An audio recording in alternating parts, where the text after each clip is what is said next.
They say wealth can buy many things: cars, houses, influence, respect from strangers. But there are things it cannot purchase: humility, dignity, or the memories that shape who we are. And sometimes, life has a way of reminding even the richest among us that true worth has little to do with money. This is the story of Jonathan Miller, a man who had everything except perspective.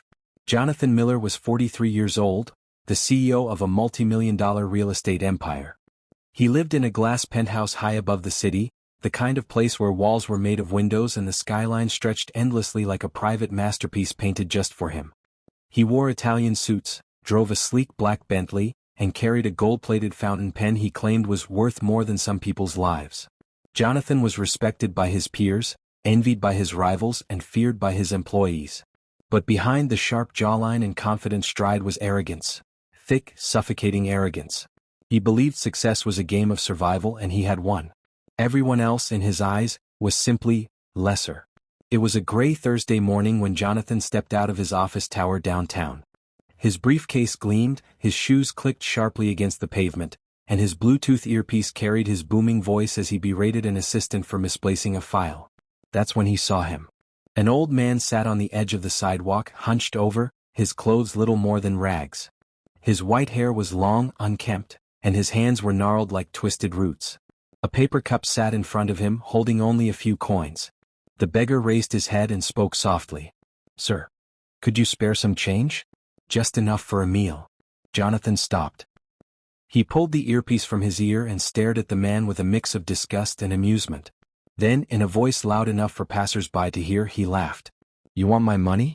Look at you, sitting there like a stray dog. If you're hungry, get a job. No one gave me anything for free, old man. I earned everything I have." The beggar lowered his gaze but didn't flinch. His voice was calm. "Life doesn't treat everyone the same, son. Sometimes, fate can turn a king into a beggar overnight." Jonathan sneered. "Spare me the philosophy. You're just lazy. The world doesn't owe you anything." He tossed a single coin into the paper cup, mocking, not merciful, and strode away, leaving the old man staring at the ground. That evening, Jonathan attended a high-profile charity gala at the Grand Oak Hotel. The chandeliers glittered, champagne flowed like rivers, and violins filled the hall with refined music. Jonathan moved from table to table, shaking hands with senators, investors, and celebrities. He laughed loudly, telling exaggerated stories of his business conquests. He donated a sizable check to the charity, ensuring his name would be printed in the papers the next day as a philanthropist. But as he left the gala, something gnawed at him. The image of the beggar lingered. He dismissed it with a scoff. "Just a nobody," he muttered. "I'll never see him again." But he was wrong. The next morning, Jonathan's Bentley purred to a stop outside a corner cafe. As he stepped out, his eyes widened. The same beggar was there, sitting in the cold, his hands wrapped around his knees. This time, Jonathan smirked and approached him deliberately. A small crowd gathered, sensing a scene. Well, still here?" Jonathan mocked. "Didn't use that coin to buy yourself a mansion?" A ripple of laughter passed through the onlookers. The beggar looked up, his blue eyes strangely piercing. "Be careful, young man. Pride comes before the fall." Jonathan leaned down, his voice dripping with sarcasm. "Fall? The only direction I'm going is up." He turned and walked into the cafe, ignoring the whispers of those around him. But life, as it often does, had other plans. That very afternoon, Jonathan's assistant burst into his office, pale-faced. "Sir, there's been a problem. The city council rejected the zoning permit for the new development." "What?" Jonathan thundered. "That deal was worth $50 million. Within hours, another call came. An investor had pulled out. By evening, the stock price of his company began to dip. Jonathan brushed it off as coincidence. But in the days that followed, the bad news piled higher. Lawsuits, debts, partnerships collapsing like dominoes. He grew restless, irritable, snapping at everyone around him. Sleep evaded him. And still, the beggar's words echoed. Pride comes before the fall. One night, Jonathan wandered the city streets alone.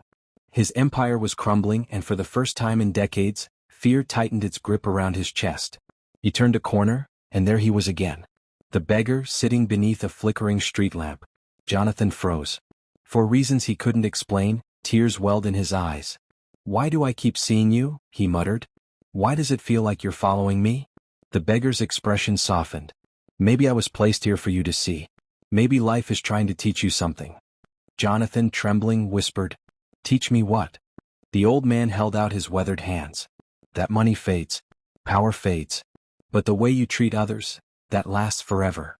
Days later, Jonathan was summoned to an exclusive board meeting at the tallest skyscraper in the city. He assumed it was another investor ready to abandon him. But when he walked into the luxurious office, his heart nearly stopped. Sitting at the head of the table, dressed in a perfectly tailored suit, was the beggar. Clean-shaven, dignified, eyes sharp with intelligence.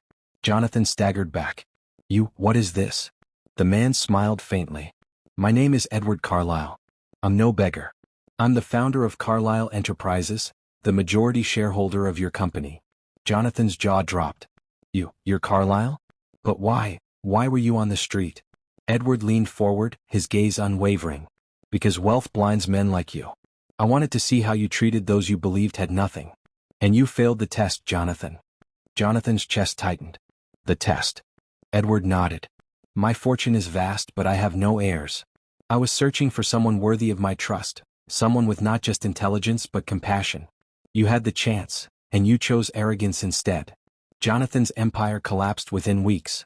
Edward withdrew his support, and without his backing, investors fled.